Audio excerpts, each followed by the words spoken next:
Hace pocos años, en las últimas eliminatorias, a modo de contexto para comprender la importancia de esta negociación, Reinaldo Sánchez, para el proceso eliminatorio del Mundial de Sudáfrica, vendió en un mismo paquete y sin licitación los derechos de La Roja a Canal 13 por $21 millones. En la administración de Harold Mine Nichols se llamó a una licitación abierta a las diferentes estaciones televisivas. Chilevisión se la adjudicó al cancelar cerca de $20 millones y los sponsors corrían por otro carril. En total, bajo la administración del periodista, la ANFP firmó contratos por sobre $76 millones. Ahora las cosas cambiaron en forma y en fondo. Mega esta vez pagaría $106 millones por quedarse con la señal nacional abierta, internacional, cable, internet y de cualquier otro formato, más los derechos gráficos de las transmisiones de los partidos de la selección de local. Un 41% más que en el proceso anterior, algo que es sumamente positivo a los ojos de los negocios. Pero para otros es un tema que se debe revisar por la forma en que se ceden los derechos, considerada una manera poco transparente.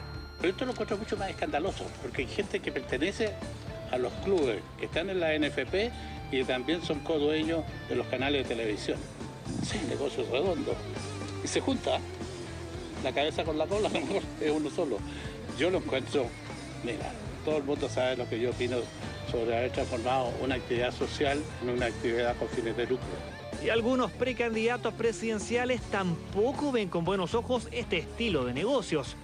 Dentro de su proyecto, Marco Enrique Sominami ya tiene su capítulo destinado a los derechos de transmisiones deportivas. Ofrece un conjunto de dudas bien preocupantes, de conflictos de interés. Aquí se trata de gente que es parte de la Federación del Fútbol, de la NFP, del CDF, del Canal del Fútbol, en fin.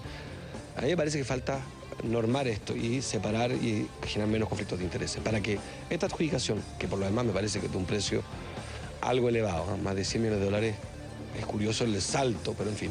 ¿Qué habría que haber hecho? Licitar, no haberle entregado el 100% de esos derechos a un canal, distribuirlo. Nosotros vamos incluso más allá, hemos propuesto reestudiar un poco más el modelo argentino, que a nosotros nos parece más que interesante, que supone que el Estado concursa, obtiene los derechos, los reasigna según criterios de audiencias a los canales de mayor audiencia, de acceso de gratuidad, y el financiamiento, que hay que resolverlo efectivamente, se hace por la vía fiscal y por la vía del avisaje, para no quebrar algo que es muy importante, que es un recurso económico que es muy importante en el fútbol. El contrato vigente termina con el fin del proceso de las actuales eliminatorias. Luego será el turno de la nueva administración. Una transacción cuestionada y que incluye la totalidad de la imagen de una selección chilena que es, supuestamente, de todos los chilenos.